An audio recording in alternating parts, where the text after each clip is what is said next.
Salutations les petits amigos. Aujourd'hui on se revoit. Ouais je sais, j'ai un micro devant la bouche. C'est parce que j'ai des problèmes en ce moment de capture vidéo. Donc me voilà, désolé. Mais c'est vrai que j'ai un magnifique micro Rode qui fait très bien l'affaire.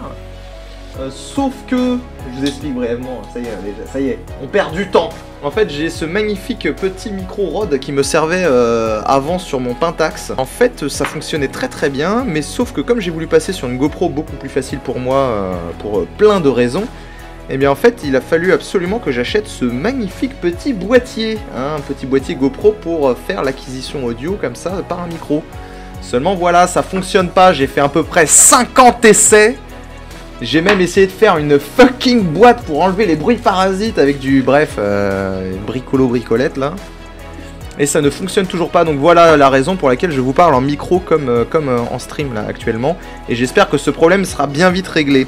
Alors aujourd'hui on se revoit pas pour une création, j'avais voulu faire une création à nouveau mais je me suis dit non, coupons un petit peu là, pas trop de création non plus. Et faisons un tuto. Alors des tutos il y en a des milliers sur internet, il est vrai, vous n'avez point tort. Ceci dit, j'avais pour deux raisons envie de faire un tutoriel. Alors la première chose déjà, c'est parce que j'ai envie de faire à ma sauce, un tutoriel à ma sauce, à ma façon. On n'est pas prof pour rien non plus, hein. Et le deuxième chose aussi, c'est pour avoir plus de vues pour le référencement. Ça fait tellement crevard. Mais en même temps, c'est vrai, hein, c'est l'air de rien, c'est des vidéos qui font beaucoup de vues. Et puis si ça peut m'apporter des gens en plus et qu'en plus c'est qualitatif, je veux dire, pourquoi se priver? On va commencer d'un niveau très débutant. On va commencer à apprendre à ouvrir un document, qu'est-ce qu'il est possible de faire. Et puis après, j'ai envie de vous faire un premier exercice, c'est faire un carré. Un carré rempli, un carré rouge. Voilà, ça sera le premier objectif, faire un carré rouge. Parce que je me souviens que quand j'ai commencé, fut une époque, on dirait les vieux qui parlent. Ah, fut un temps. Mais effectivement, fut une époque quand j'avais commencé un peu le graphisme sur Amiga. Bon, les petits vieux d'entre nous qui sont là et qui regardent et qui connaissent. Big up. Sur Amiga, je me souviens que j'avais commencé sur Deluxe Paint 5 et je me souviens que je m'étais déjà amusé à faire des formes comme ça de couleurs. Et quand je suis arrivé sur Photoshop CS5, Photoshop 7.0. Oh putain, c'était Photoshop 7.0. Et ben en fait, j'ai voulu faire pareil, j'ai voulu faire un carré rouge et je me souviens que c'était un enfer. Donc du coup ça sera le premier exercice, parce que là c'est vrai que si demain vous ouvrez Photoshop et je vous demande de me faire un carré rouge, soit vous avez des petites bases et dans ce cas c'est possible, soit sinon franchement c'est vite un enfer. Surtout si vous savez pas à quoi correspondent la barre d'outils sur le côté. Donc aujourd'hui on va commencer tranquillement comme ça, vraiment en mode débutant, ouvrir un document, qu'est-ce qu'il est possible de faire, et on va s'axer sur un outil précisément qui va nous permettre de faire ce fameux carré rouge, enfin plusieurs outils du coup. Voilà les petits amigos, allez c'est parti, on envoie, on enchaîne, let's go. Impromptu.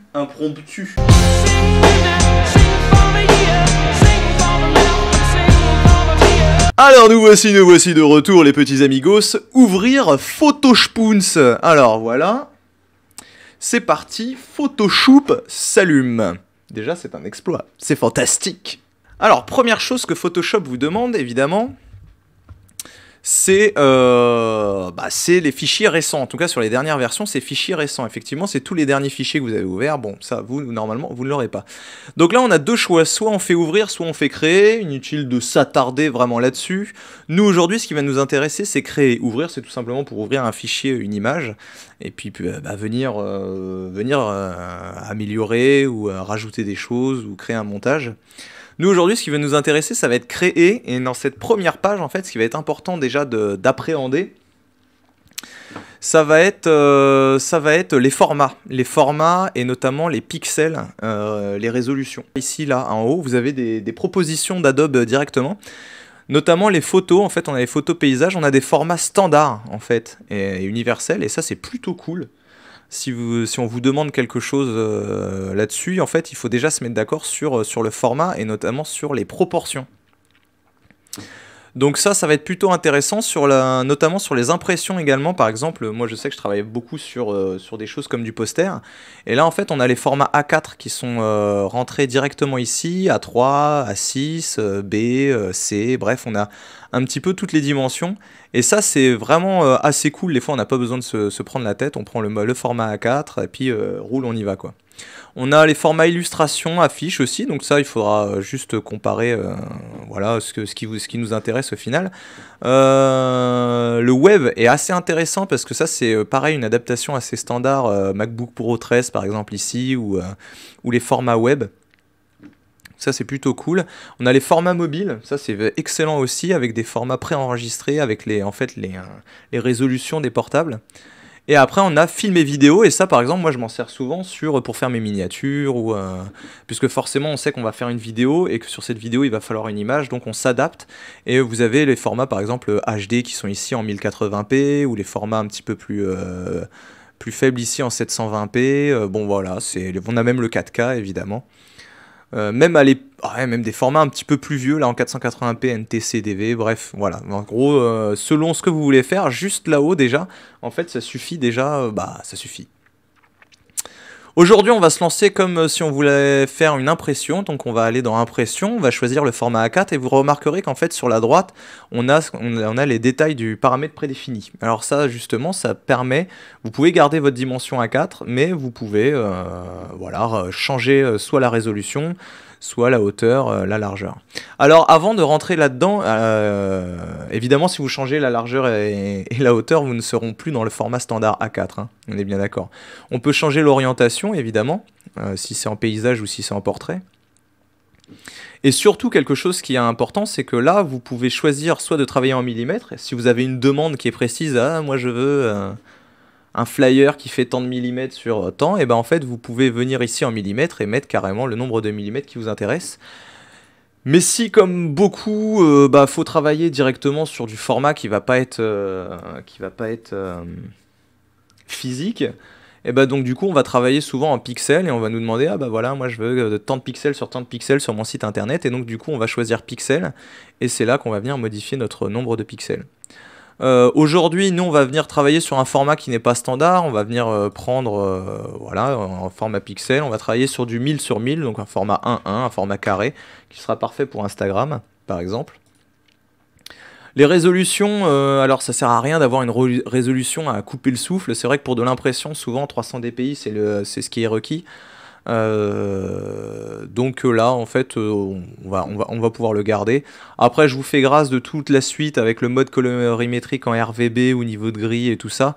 Rester en RVB ça suffit pour faire franchement la plupart des choses. Le 8 bits suffit entièrement aussi. Et là vous pouvez tout de suite dire si votre arrière-plan il sera noir ou blanc. Peu d'importance honnêtement puisque c'est modifiable par la suite. Et les formats de pixels, carrés, voilà. Donc là on a plein de choses, je vous avouerai que là-dessus ça sert à rien de rentrer dans le détail. Donc on va créer notre document en 1000 sur 1000 pixels. Voilà. Alors la première chose déjà qu'on va pouvoir constater, c'est qu'on a une barre d'outils qui est à gauche. Et alors moi c'est modifiable tout ça. Hein. C'est-à-dire que là en fait l'affichage des fenêtres est modifiable. Vous pouvez personnaliser à l'infini. On peut rajouter des onglets, mais en gros normalement moi je sais que je travaille pas loin du format standard du début de Photoshop en fait. C'est-à-dire quand on ouvre Photoshop en mode basique, je crois même que ici c'est en mode comme ça, mais bon ça change rien, voilà, c'est du détail. Ce qui va nous intéresser nous, ça va être dans un premier temps cette barre d'outils qui est sur la gauche. La deuxième chose ça va être l'historique qui va être très important à mon sens évidemment, hein, tout ce que je vous dis c'est pour moi hein, mais et on va avoir les calques. Voilà, pour moi, c'est les trois choses les plus élémentaires qu'il va falloir tout de suite déceler. Où est-ce qu'on est? Historique, calque, et ici, la barre des outils. Là-haut, évidemment, j'en parle pas. La barre de navigation, on en parlera plus tard. Au milieu, donc, vous avez votre plan de travail. Donc ça, vous pouvez soit le mettre, adapter la fenêtre, on peut changer d'un autre écran et avoir Photoshop qui tourne d'un côté et puis votre plan de travail ailleurs. On peut soit ici, hop, ça devient bleu, venir le fixer à la largeur totale. Et voilà, donc ça c'est votre plan de travail. Donc c'est là-dessus qu'on va venir essayer de tenter de faire notre carré rouge. Alors, comment faire un carré rouge? Pour ça, on va se servir d'un outil. Et ça va être notre premier outil aujourd'hui qu'on va utiliser. Et en fait, ça va être l'outil de sélection. Donc ça va être le deuxième qui est juste ici. Cet outil de sélection, lui, on va faire un clic droit dessus. Quand vous avez un petit triangle là sur le bas, ça veut dire qu'on peut avoir d'autres possibilités. Alors, ceux qui auront bien regardé vont me dire ah, ouais, ils en ont tous. Bah oui, donc du coup, forcément il y en a d'autres. D'autres outils de déplacement. Donc juste ici, on va avoir, au lieu de l'outil ellipse de sélection, en fait, on va avoir des rectangles une rangée, des rectangles colonnes ou rectangles de sélection. Nous, ce qui veut nous intéresser, c'est qu'on va faire un carré aujourd'hui. Et donc, du coup, on va prendre forcément l'outil... Pourquoi il me fait ça, là? Ouais, l'outil de rectangle de sélection. Voilà. Vous remarquerez qu'à côté, il vous met un M. Donc ça veut dire qu'en fait, quand vous allez cliquer sur M, par exemple, là, si je fais H, il a fait autre chose. Mais si je fais M, il revient automatiquement dessus. D'accord? Je vous fais un petit exemple. Celui-ci, par exemple, c'est G. Donc si je fais G, je vais sur le pot de peinture, qui va nous servir plus tard d'ailleurs. Et si je reviens à M, si j'appuie sur M, je reviens sur l'outil de sélection. Donc notre petit M, il est là, mais vous remarquerez que si je clique et que je reste appuyé et que je tends, bah en fait le carré, il n'est pas automatique. Hein. Je peux faire un rectangle, je peux faire tout ce que je veux, mais il n'est pas automatique. Alors on pourrait s'embêter, vu qu'il m'affiche sur le côté là, largeur et hauteur, je pourrais m'embêter... Oups, pardon. Le petit clic droit mal placé. On pourrait s'embêter à venir en fait avoir rigoureusement la même 439, 438, 436, 437, 4...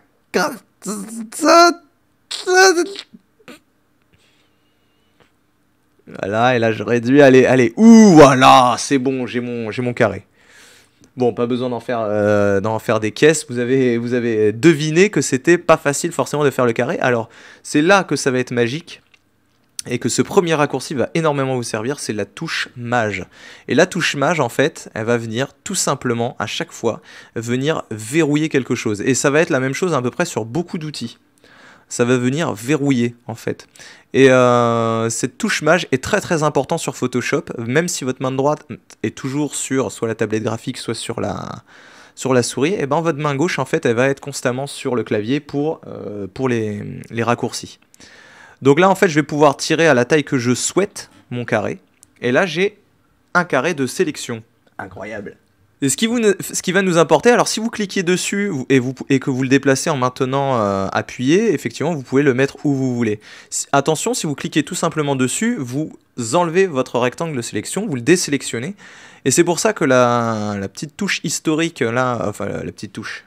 La petite fenêtre historique est assez intéressante, c'est parce qu'on peut revenir en arrière. Je peux revenir là, je peux revenir sur mon carré d'avant, sur mon carré encore d'avant ou sur mon carré encore d'avant. Donc ça c'est vraiment intéressant, même si effectivement le CTRL Z permet également, si là je fais CTRL Z, et on fait CTRL Z et effectivement on revient en arrière. Voilà.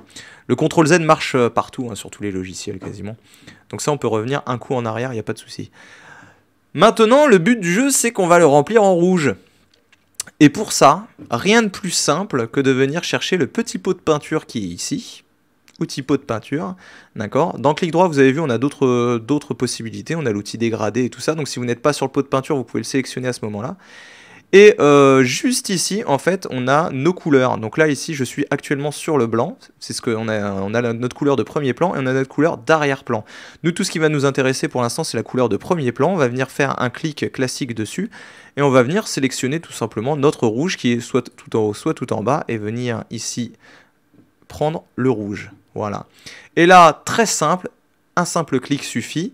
C'était M, on n'oublie pas que le raccourci c'était M, donc je reviens faire mon M pour reprendre l'outil et là je peux désélectionner. Et j'ai réussi à faire un magnifique carré rouge, si c'est pas beau ça déjà.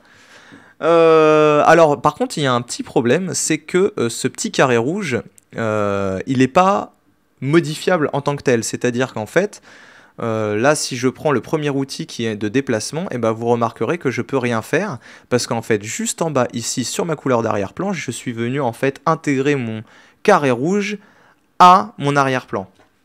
Alors pour faire simple au niveau de l'explication, au niveau des calques, il faut comprendre que votre arrière-plan, c'est comme si c'était votre feuille blanche. Vous prenez une feuille prête à dessiner. Votre feuille blanche, c'est votre arrière-plan. Il faut comprendre que chaque calque que vous allez ajouter, c'est une couche supplémentaire par-dessus. Si vous rajoutez... c'est comme un papier calque, hein, c'est comme le nom au final. Donc si j'ajoute quelque chose par-dessus, c'est quelque chose qui va pouvoir se mouvoir et quelque chose qu'on va pouvoir modifier indépendamment. Donc du coup, là, on a fait l'erreur, au final, de faire notre carré rouge sur l'arrière-plan. Donc on va revenir en arrière grâce à l'historique, on va revenir sur notre rectangle de sélection en carré, et on va venir tout simplement ici, vu qu'on est dans le calque, ajouter un calque.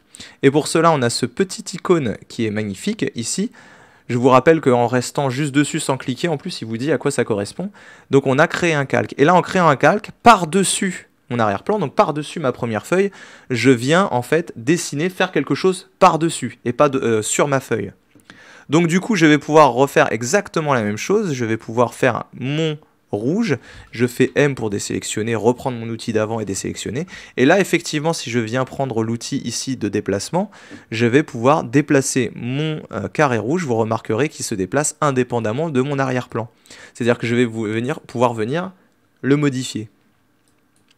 Alors vous allez pouvoir me dire, ah ouais, ben, ça c'est bien beau Jean-Michel, mais ça nous sert à quoi de faire un carré rouge? Ah, ce n'est que l'épisode 1, ce n'est que l'épisode 1 les amigos. Donc la suite arrivera sur l'épisode 2.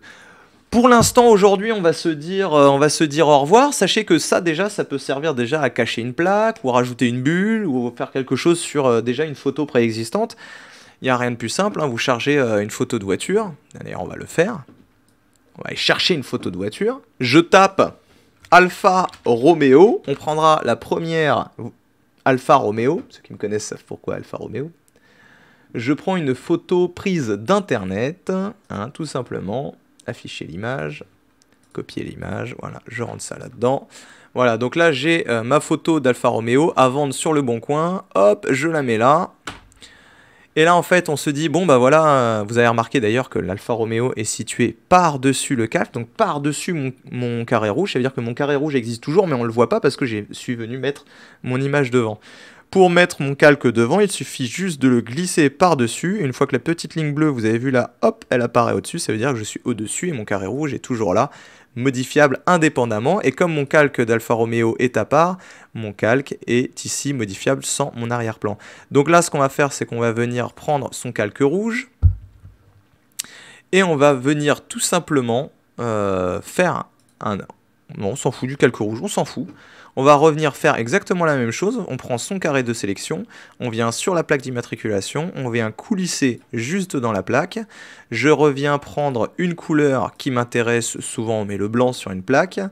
Et là, je viens reprendre ici mon petit Spoons. Là, il veut pas. Pourquoi il veut pas? Souvent, quand ça vous fait ça, c'est que vous êtes sur le mauvais calque. Et là, comme il est masqué, il ne veut pas. Donc, je viens sur mon calque de l'Alfa Romeo. Ça voudrait dire que là, je vais peindre directement sur le calque d'Alfa Romeo, si vous ne voulez pas vous rajouter un calque, hein, évidemment, et je viens peindre en blanc. Alors, si ça ne marche pas comme ça, c'est tout à fait normal, c'est parce que lui, en fait, il vient peindre la couleur sur laquelle vous avez cliqué avec votre curseur. Exemple, le bleu, si je appuie sur le bleu, il va venir peindre que le bleu, voilà, que les teintes de bleu identiques. Donc, si vous voulez éviter ça, vous créez effectivement un nouveau calque, je reviens en arrière, je crée un nouveau calque, ce calque qui sera juste au-dessus d'Alfa Romeo, et là, sur ce calque, évidemment, il n'y a rien, donc il prend tout, et c'est blanc. Et là, vous avez caché votre plaque de manière professionnelle, hein, et pas en mettant son gros doigt comme ça, en essayant de prendre la photo de la voiture avec son doigt devant, hein, on a déjà vu ça. Voilà les petits amigos, ce tuto est terminé, n'hésitez pas à vous inscrire sur YouTube, d'activer la cloche, et évidemment, comme tout bon youtubeur, hein, il faut demander ça, il faut vous demander ça, ça fait partie du jeu. Instagram, Twitch, n'oubliez pas que Twitch, si vous voulez voir en temps direct des créations et tout, est aussi un excellent moyen de se former. Voilà, je vous dis rendez-vous sur une prochaine vidéo, j'espère que ça vous a plu. Allez, à très vite, à bientôt, bisous.